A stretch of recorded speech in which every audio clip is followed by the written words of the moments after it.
I want to talk to you about JD Vance and Ole Miss for a minute. It's, I don't know, remarkable turnout at Ole Miss, right? Half the student body there. Some of that for Charlie, some of that for Erica, some of that for Turning Point, some of that for JD. I mean, you have to assume some of that for the sitting vice president of the United States. And Michael, I want to just kind of explore this with you for a moment. That's a hell of a launching pad for Vance 2028. It is. Not that he really needs it, I think, in as much as he is clearly the heir apparent. The president on Air Force One the other day seemed to suggest that a Vance-Rubio ticket would be unstoppable. I think he's done a great job leading on the right, especially among young people already. But yes, I mean, look, JD Vance is the only figure who I think can help keep together that amazing coalition that Charlie was so good at building and maintaining. And what he and Erica did last night at Ole Miss was just magnificent.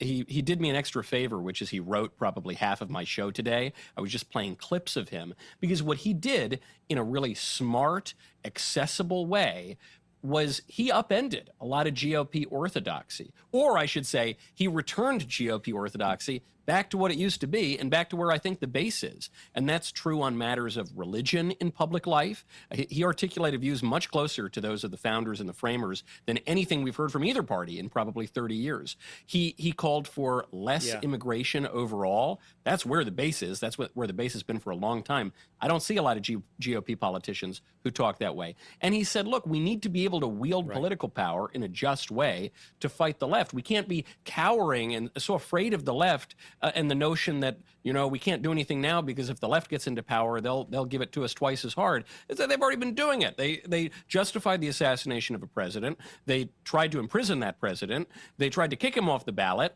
They've imprisoned pro-lifers and they've prosecuted nuns. And, come on, guys, let's not be afraid of these hypothetical problems.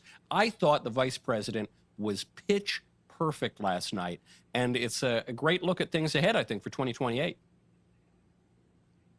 The moment you're talking about was a moment where a student got up and asked him, aren't you worried about some of the things you're doing that if Democrats are ever back in power again, and they inevitably will be used against the right? And his line is, that's what Republicans have always said, but we can't be afraid to use power because what we've learned over the last 40 years is Democrats are going to do it anyway. It doesn't matter if we do it. They're going to do it anyway. And it was a really insightful and pointed moment. Here's the thing. I love the vice president. I think he's smart. I think he's philosophically grounded. I think he's in touch with the most important issues. I know that the vice president is preoccupied with the idea of common community, America first, a cohesive vision of our society. To your point, it's not just illegal immigration, it's legal immigration that has to be measured and weighed against all of those priorities. Here's what I want to explore with you. And this is taking what I like and what I think, Michael, and setting aside and just trying to put on my analysis hat for a moment. Mm-hmm. And there's just something that's setting my antennas off a little bit. So like I was at this party this weekend, and all my buddies who are all conservative, they were just like over the moon. This is before Ole Miss. Over the moon about JD Vance, right? And I know why. These guys are accomplished, they're smart, they're wealthy, and he makes a very good intellectual argument for everything that you and I have just laid out. Like he's really smart, and he can articulate it, and he's strong. My only thing, Michael, is all of these guys that love JD were slow to liking Donald Trump. And by the way, that includes me. I'm in that group, okay? I wasn't overnight. I wasn't first on Donald Trump. And I'm not sure those guys are representative of the American electorate. Now, when Michael Jordan retired, what nobody should do is look for the next Michael Jordan. They should look for the next greatest player there is, even if he's not Michael Jordan. And Donald Trump is Michael Jordan. So it's not fair to compare JD to Michael Jordan, right? But Donald Trump didn't start with winning over the smart crowd. He started by winning over everyday Americans. And that's where I wonder, does JD have that? Can he win over those everyday Americans? It's a great question because obviously Donald Trump is an American original. Any comparisons with him are going to fall flat. Now, the Democrats don't have anything resembling a Donald Trump on their side. So, we might be resetting to the norm in terms of running for office. I think JD does have an ability to connect with ordinary Americans, in as much as we all first heard his name, or, the public first heard his name, because he published his memoir about growing up in a normal part of America with a lot of problems that normal Americans have faced, especially working class, especially in the so-called flyover parts of the country.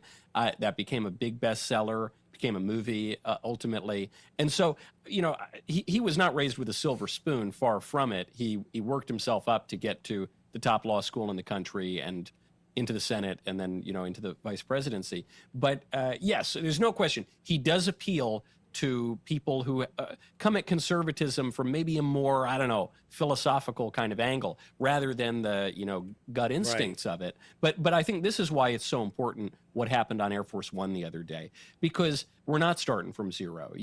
I think that whoever the next GOP nominee is, most likely it's probably going to be JD Vance, he is really running for Trump's third term or fourth term, I guess, depending on how you score it. But, it is clearly going to be an extension of this massive upheaval on the right. And so, for instance, if JD came out and he said, answering on all these questions on religion, on immigration, on neutrality and the law and everything, if he came out and just sounded like a Republican from 2014, you'd say, hold on, I don't want to go back to that. Trump changed things and I want to keep going along with that.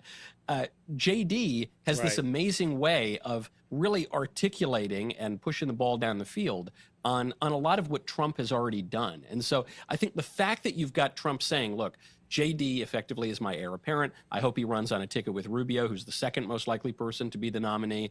And in that way, then you kind of get the best of both worlds. You get this new person who's not trying to be Michael Jordan. He's his own guy. But you've got the imprimatur of Trump and an extension of how things are going. I think the vice president is very well positioned.